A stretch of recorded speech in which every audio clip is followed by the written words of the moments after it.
Braylon Edwards. All right. We'd like to welcome on our first ever guest of the Lippin Putts Podcast. Shout out to my boy Braylon Edwards coming on the show today. We were teasing this. We got a lot of Michigan State fans. Oh, yeah. Or I guess friends, not fans, but well, they're Spartan fans, though. Yeah. There you go. And so they kept asking us, like, who we got on as our first guest, and we haven't told anybody. So it's a big surprise to everybody. So welcome on. How you guys our doing? boy Braylon. Tell them go blue, though. Yeah. They know what time it is. I know what time it is. Big Ten champs. No, this is kind of this big deal for me, for Sam. I mean, both just huge golf degenerates and love the game. Sam was obviously a college golfer. I worked in the business for years. And I've podcasted before. I've never actually had a guest on any of my podcasts before. You just like to hear yourself talk. I guess so. Isn't that what every person who does podcasts? Pretty much. Yeah, no. Pretty much. But obviously, I know as I've gotten to know you over the last year, golf's actually a pretty big passion of yours and something that you love to do. Yeah, I love, I've golfed since I was 12. I think my dad, played NFL, so he used to go a lot of those charity outings, and so I would always tag along. So I started, playing then, driving ranges and all that kind of stuff, putt. But, I played in college, played in high school, but I started getting serious when I was in the league. I lived on the golf course, just loved going out there, and the older I've gotten, it's just something about being outside, man. It's like the trees, the grass is always fresh cut, it's beautiful, it's like staring up into space. I literally leave my phone in the car and I don't check it to the turn. And then I go back out there too, unless I'm expecting some business calls. But it's just peaceful, man. You can go out there, you can play. And I always tell myself, I'm not Tiger Woods. I'm not Rory. You know what I'm saying? I'm not JT. I am Braylon Edwards, and I'm out here just have a good time. Do you ever play with people who get really angry, pissed off on the golf course? And you're hey, I do, and I get mad at them. I'm like, why are you that mad? You don't get paid to do this. No. And even the ones that get paid to do it, you'll watch a 4-day event and see some horrible shots. You're like, okay, cool. I don't feel too bad then. Oh, yeah. I don't feel too bad then. But those people get on my nerves. Just have fun. We got a couple buddies like that. Oh, no. I mean, we've all had those moments. Yeah. I mean, we've all broken, clubs and everything and get frustrated and stuff. But so, you talked about obviously getting into the game of golf and what brings you back. You just love being out there. You kind of feel like you can almost get away from the world, which is awesome. I know people who can't, but you can just shut it down. Also, I understand golf more now. When I was first started playing, it was just kind of like the athlete thing. Yeah. Okay, I pick up a club, I'm holding it right, I can hit the shit out the ball. You know what I'm saying? So it was just fun. But then when you start paying attention to golf more, you start reading Golf Digest, you start watching the Golf Channel. You know what I'm saying? You go to the driving range 5 times a week. Then COVID happened, and the only thing you can do is golf. Yeah. I literally played 150 rounds in 2020. And so I saw, I watched my game change. I saw the repetition. I saw my shot. I started having control over my gap wedges. I started understanding, the weight of my putter. You know what I'm saying? Foot, angles and all that. So it was exciting. I was like, oh, man, you know what? Maybe I could be good at this. I was going to actually ask you that question. It's when did you know golf is something that you like doing or like going out and doing? And obviously it sounds like 2020, kind of when COVID happened, was kind of it for you, or have you always just kind of played more or less just because you got asked to be in outings and stuff like that? I don't know. I like golf. You know what I'm saying? I've always liked that. I like going out there, driving the cart, you know what I'm saying? And golf was the only thing I can get up early to do back in the day. I'm not a morning person. I've gotten better now, but I could always get up and play golf. That let me know that I liked it a lot because I can get up and do it. And then just watching shots, man. This little ball, you know what I'm saying? And try and put it in the hole. As few shots as you can take. I think it's a great game. But there's something to be said, former athletes. I mean, you're a football player, highest level, played in Michigan, played in the league. We see a lot of times hockey players make a transition to golf. You don't see it a lot of time football. It's how'd you get quarterbacks, you're right.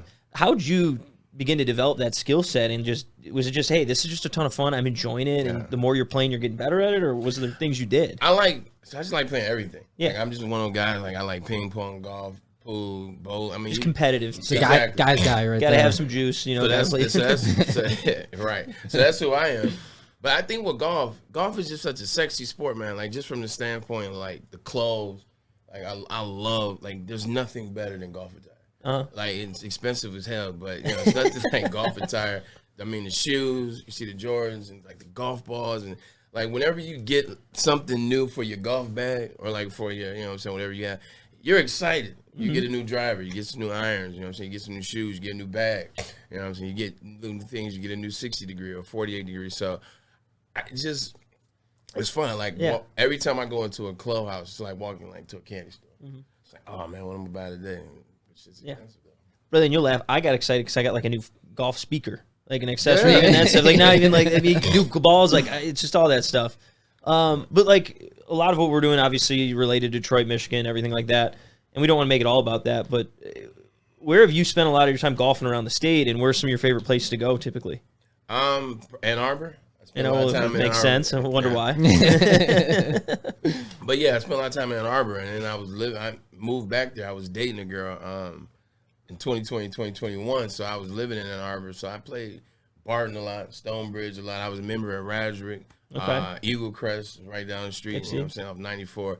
So I was staying around there. But then here, when I'm around this area, I guess the West Bloomfield area, you got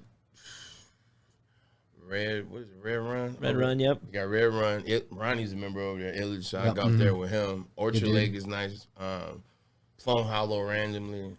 Bay Point is one I golf like it's right by my house. Okay. And I love the view of holes 5, 6, and 7. But wherever. You know what I'm saying? Like people hit me up, come out to Rochester. It's a hike. Yeah. I'll go do it. Moose Ridge, you know what I'm saying? So Moose. That's a good. Anybody, I feel like you're up north there. Track. Anybody want to have me out, I'm down to play. You'll go wherever. So I'll travel for golf. I'm kind of the same way. Like if someone wants to like, hey, we're out on Lake St. Clair on the weekend. I'm like, I don't really want to go out there, blah, blah, blah. But like, you call me, let's go play the Orchards in Washington. I'm there. Like, let's go. Yeah. I'll give you an example. Like the Frankenmove outing that we did last week. If I just was broadcasting or doing a show, I wouldn't have went. You would have pulled me. I wouldn't have went. I would have been like, look, I see y'all on Friday. But because they wanted me to golf an hour, I was like, all right, cool. I'll drive an hour and 10 minutes. It's fun. I'm not the same way. Yeah, I love it, man. Well, that's what, they wanted me to go out there and, like, I don't know exactly what they were looking for me to do. They wanted me to go out there. I was like, I can, what? I was like, am I golfing? They're like, no, you're not. I said, I can do all my work from either my condo or the office. I'll be there. The crib. I was like, you seen the gas prices right now? I was like, I'm good on that. It was an hour and 10 too, man. Got stuck in traffic on the way back. Did you ever play while you're in the league? Play like golf? Yeah, I lived on a golf course. I stayed in Legacy Village in Avon Lake, Ohio. But I played a lot. I lived on a course. I literally would wait for the last person. So I lived on 3. Okay. I lived right, like the tee box is literally, you look out my living room, the tee box is right there. So I was in the perfect spot. My house never got hit. But the tee box. Yeah. Smart, right? Yeah. So I would just literally, I would call Doug in Pro Shop. I feel like all pro shops have a Doug. They have a Doug. But I hit him up. I say, yo, when's the last tee time? He said, all right, tonight is 5:15. It's 5:30. Soon as they would tee off, like I would see the last group, they tee off on 3. I could jump right behind them and play. Oh no, and I always play like 3 all the way back around to my house. But I like being outside, like hitting the ball, like seeing the progress, and it's a gentleman's game too. I think that's another thing that I like about the game is, I put on golf clothes. Tuck your shirt in, you look nice, you have those conversations, the business deals, all the deals are done now on the golf course. So it's something about feeling like grown up on the golf course. Yeah. Now it's funny because I like it. Obviously, there's the gentleman aspect, all that aspect, but I also think it's kind of died down a little bit from such a superficial sport. Yeah, than it really was, 30, 40, even 20 years ago. It's become more, I would say, encompassing of everyone. Yeah. So I don't know what I'm asking there, but no, I see what you're saying. You're right. It was once a thing, and it was a gentleman's game, and it was. Well, it still is, but it is, and I think what you're saying is you're seeing inclusivity of everybody. Yep. Like you're seeing more Middle Easterns golf now. You see, they took back Shenandoah last year. You're seeing women are heavily into the sport. You're seeing black people are heavily into the sport, and they're teaching their kids early. And they're having fun with it. And you're seeing a bunch of diverse. Groups of people, like when you go to play, like it wasn't like that when I was going to play when I was like 12, 13, 14. It was all white people. Yeah, you know what I'm saying. You go to Michigan and more the same, but now doesn't matter where you're at, you're starting to see everybody. So it's cool. Like it's become more like it's a cool thing. Yeah, it's like it's not it's not stuck or stuffy. Mm-hmm. No, exactly, and that was like the big thing, and there's still that aspect of it. It is, but what I've enjoyed so much, even just playing music, golfing, like that was something I hated 5 years ago, and now I love it. I can't play without it. Oh, you didn't want anybody playing music? No, I was just I think I've developed a little different from not being that stuffy type of person. No, that's real. Like, and that was an interesting thing. You know, 5 years ago, like you would like be sneaking and playing music, or if you play music like a degenerate, you know what I'm saying? You're like trying to sneak around, you're trying to like sneak the blunt around around the tree. Now golfers seem like it's opening up. You're seeing more younger people as members at these country clubs. You're seeing older guys have their speakers, have the music, and you know, indulge in cannabis on the golf course. Like it's become like the cool place to be. Like almost, man. That's why these country clubs, like it's if you have the means, like, it definitely makes sense to be a member of a country club. I mean, but track yours out there. Like I know you guys know better than I can. They'll just be a member somewhere because it's close to your house. Actually, take the time to invest in what they do and what separates them from Red Run to Orchard Lake to DGC. Who is? Go ahead. Oh, I was gonna say, who is? I kind of want to switch it up a little bit and kind of go back a little bit to, we'll talk about your playing days in just a second. But out of all your teammates or anybody, who's the best golfer you've ever played with, or have you even played with some of the guys on tour before? Oh, like professional golfer or just like either or? I don't know if you played in pro-ams or anything. Well, you played in pro-ams. I caddied for you when you played with Troy Merritt. Well, like who would maybe be my finest hour. Yeah, who's maybe a guy that like a former teammate of yours or someone that like people wouldn't know is a really good golfer? All quarterbacks. Every single one. Didn't matter. Derek Anderson can play. Charlie Fry can play. Brady Quinn can play. Russell can play. Golden Tate's really good. Really? Used to be a cross-handed golfer too. Yeah. Yeah. He's Golden. Golden's like he's annoying because I'm good at everything. But when I was living on Seattle, like Golden's like that too, and he beat me in some things, and I still haven't gotten over it. Yeah. I play with Steph Curry. Okay. Yeah, everyone knows he's good. Steph's damn near scratch. Oh, yeah. He's a great player. Yeah, Steph's damn near scratch. You got any stories though? Like I'm more curious, like with any of these guys. I gotta tell them like football stories. All we do is just get drunk in the season, go out there and like hit balls and run in the trees. But I'm trying to think something funny that happened like fun on a golf course. I got kicked off a golf course before when I was younger. Well, I feel like we got to hear that story. Yeah, absolutely. We've all had that probably happen at some point. Yeah, at some point we've been at least threatened. I was playing hockey with my golf clubs and stuff and got kicked out at one point. That makes sense. That makes sense. You switch it up. Gentleman's game though. Yeah. I know, right? Yeah, man. I took this girl out. The year I see what the story is going. I took this girl out on a golf course because I literally was playing every day, and so she wanted to hang out. I was like, you want to hang out? You got to come to the golf course. I like where your head's at with that. I was like, you can sit. I mean, it's beautiful outside. You can sit, do some work, whatever. So, long story short, after a couple of holes, I put in another hole. Yeah. And some of the groundskeepers, I guess, told, we were having sex behind the shed and like kids in high school, and they came out and frowned upon it and asked me to leave the course. So I won't name the course. Was it like 2 p.m. or? It was like it's probably around like about 3:45. That's what I'm talking about. That's about 3:45. That's just power moves right there in itself. Yeah, you know what I'm saying. Nothing like man, a little lunch pound. I can't say I've ever done anything like that before. A lunch pound never hurt anybody. What else is crazy? So I used to play in an outing with Uptown. Yeah. Uptown Bar and Grill. Mm-hmm. Oh yeah, out in Comrie. Yep. So they would do their outing at Bay Point, and it was these drunk guys. Well, I take that back. Everybody was drunk. Yeah. Like it's a bar outing. Yeah, everybody was drunk. So these guys were like picking up the geese. You know what I'm saying, by the neck. You had a long nets and they hiss at you. Well, those guys were picking them up with their drunk self, and let's just say me and the dude I was golfing with, who's actually a bouncer at Uptown, I say we handled some business. Oh shit! Yeah, we beat these dudes up pretty bad. I mean, I see like obviously like it's geese are kind of a nuisance to the golf course. Yeah. Like I mean, there was a ton at where I was playing the other day too, but like to me, I'm just like just leave them alone. Like it's kind of part of the experience. Yeah, you definitely. If they're attacking me, they're annoying, but like it's at the end of the day, you definitely can like move around them. Yeah, like geese do not like impede you. Like, you know, you're not going to go to course with, oh, man, I missed that shot because of that goose. Did you? Or did you miss it because you used the wrong club? Yeah. So, you know, but they were picking them up by the neck, and that was very inhumane. So, No, it definitely is. yeah. I don't support that. I'm a sucker shit. for animals. I think Sam had a question about your playing days. Well, Back yeah. to a little bit football, switching off golf a little bit. So- We got to ask some football questions. Okay. Yeah, like we talked about. You know, I obviously got a lot of friends who are big Michigan State fans. I grew up Michigan State fan.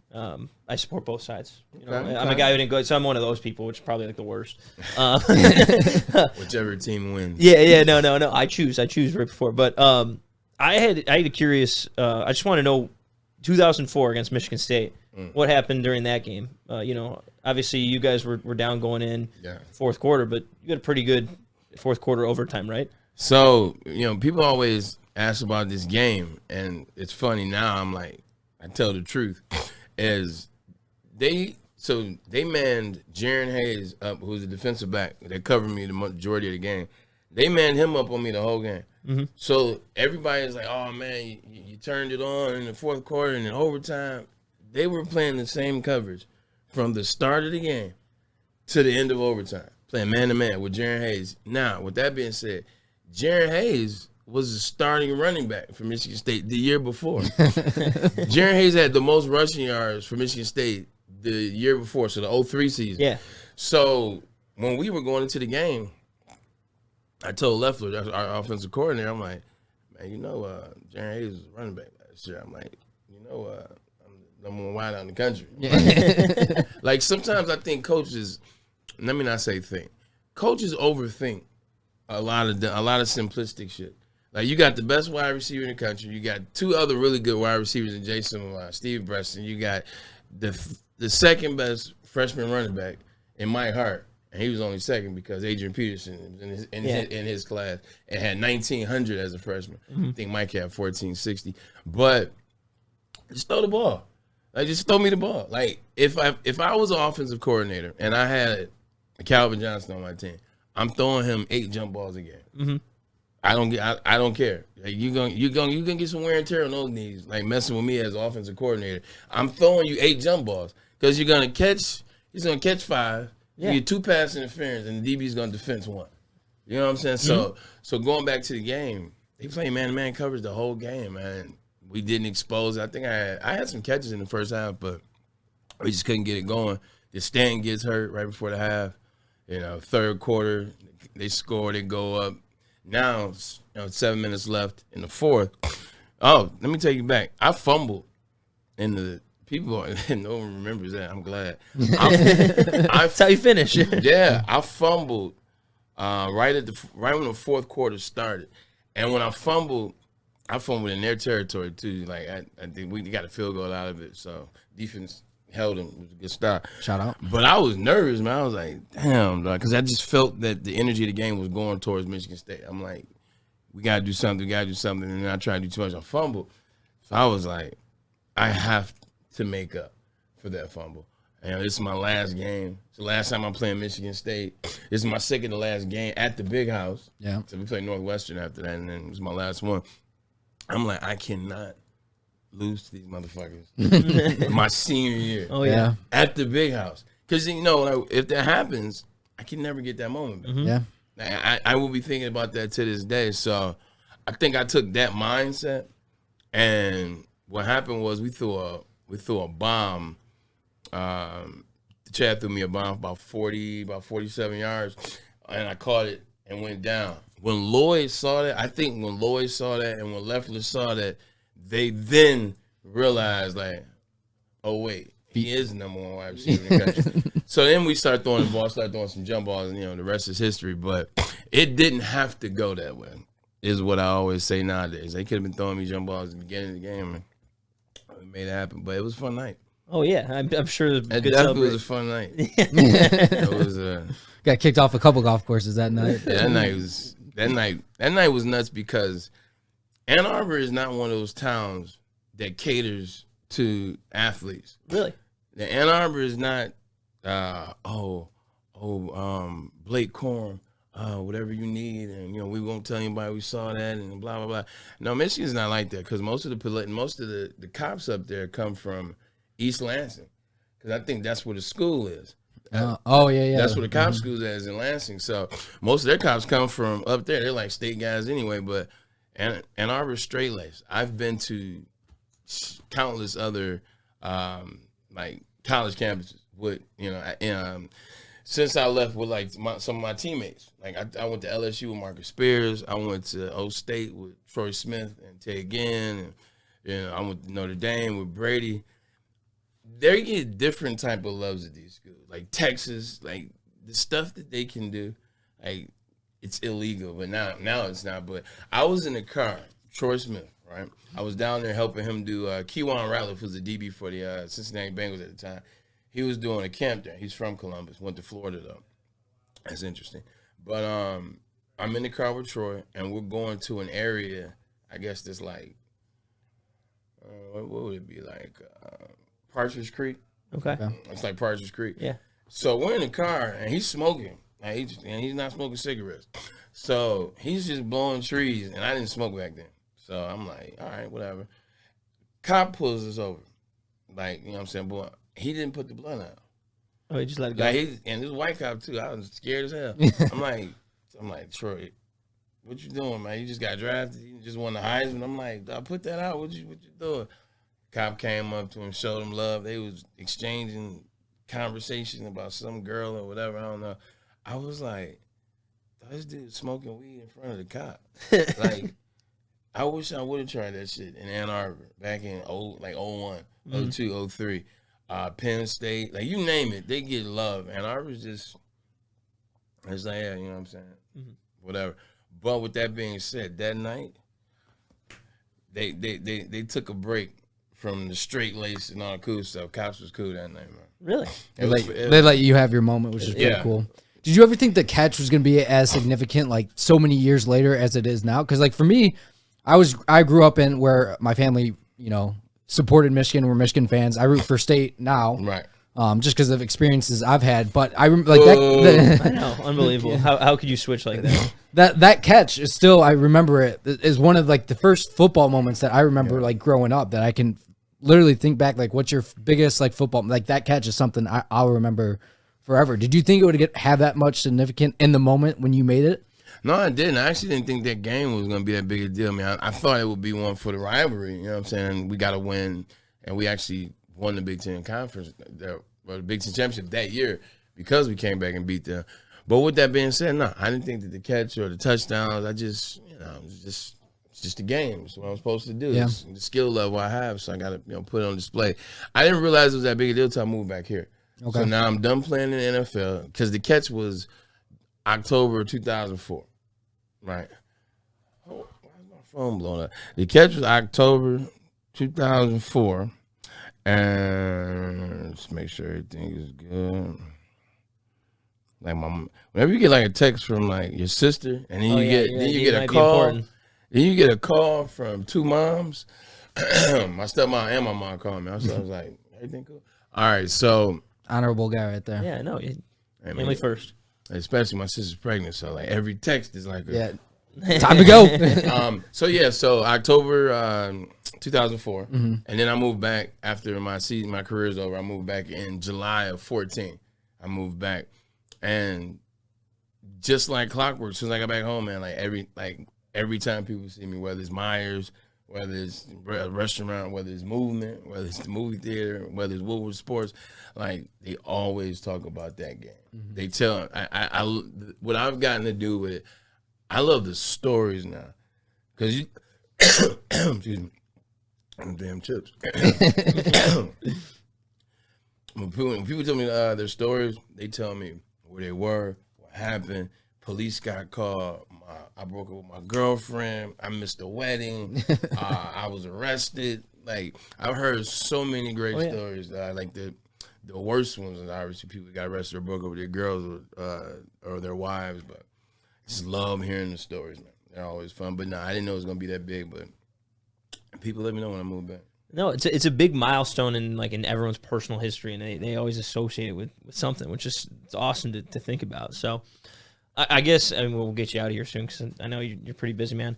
I I want to talk about Ohio State and that rivalry and how it relates to the rivalry of Michigan State. Because all the Spartan fans are always like, "Well, that's stupid. Michigan State should be a state rival." I'm someone who didn't go. I don't understand it. Right. I didn't grow up with it. I didn't go to school at any of them. Why is there so much hatred toward Ohio State? Maybe compared to Michigan State, or as a player, is it pretty similar? I've always wondered that. I hate Ohio State. I hate Michigan State. I hate Notre Dame. I hate Notre Dame the worst. Oh, really? I just don't like Notre Dame. See, my cousin's a Michigan State fan, or he went to Michigan State, and he said the same thing. He said he hates Notre Dame more than he hates Michigan. Yeah, I hate Notre Dame more than any of them. Now, with the O State thing, how that thing became big, it's like Bo. Bo coached under Woody Hayes, and then he leaves, takes a job at Michigan, and then Ohio State in 1969 was #1 in the country. Michigan was trash. They finally meet first time, Bo, Woody. Bo won. It started the 10-year war. And so from the 10-year war, that's when the O State-Michigan rivalry just heated up. And then in the rivalry, you saw like so many moments that are iconic with either something happening. Like, just think of this. Eddie George won a Heisman off of his game he had against Michigan. He had like 210. Desmond Howard, his infamous kick return, that's against Ohio State. Charles Woodson's infamous punt return, that's against Ohio State. So you start like to have these moments that either were for a Heisman, for like a Heisman, or for a Big Ten championship to secure that, or stopping the team. Ohio State was #2 in the country and about to go back-to-back national championships my junior year, and we beat them. They were #2 in the country, and they were on a collision course with who the hell was that? 03, that would have been. Was that Miami, right? Yeah. That would have been Miami. It would have been that Miami team, but stopped them. And so with them, the state of Ohio hates the state of Michigan. So it starts there. Like, Ohio people hate Michigan. Yeah. Like, they can't say Michigan is up there. So it was adopted, like the people. You know what I'm saying? Not even schools, adopting the people. And then you add the 10-year war. And then Bo, he was an Ohio State guy. Because Bo was a Bowling Green guy. And then Ohio State. He's an Ohio guy. Yeah. He goes to Michigan.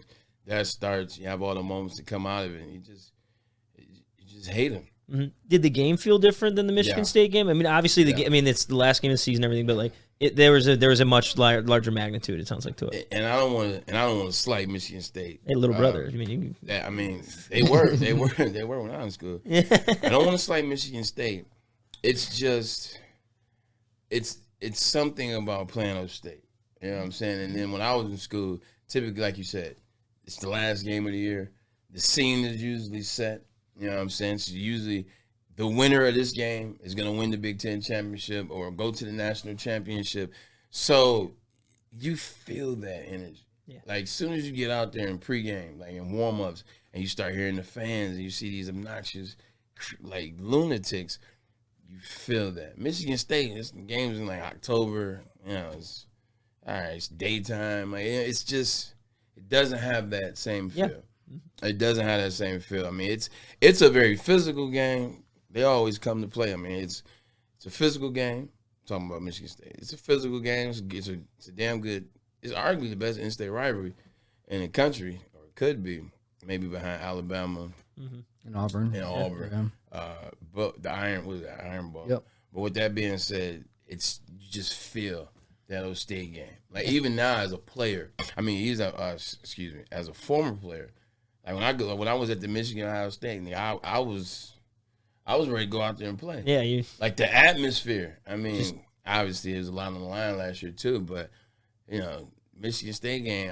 I went and saw Michigan State. Oh, trouble with the snap. I was at that game. Like, there was energy was okay. Mm-hmm. It was okay. And obviously the energy was great at the end because Michigan State pulled off that miraculous thing. But like you said, the scene is set for the end of the year, and they spend all year talking. So.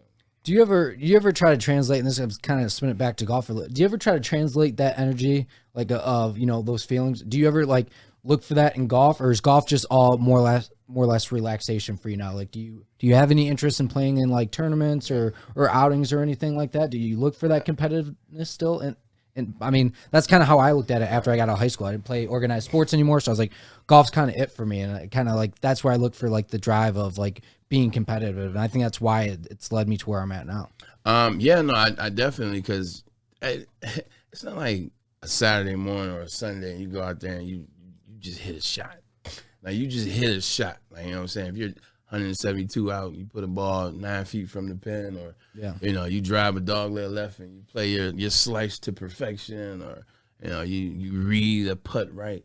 You know what I'm saying? Take it downhill 14 feet, little light break right to left. Like, it's nothing like being on top of that and knowing how to get there.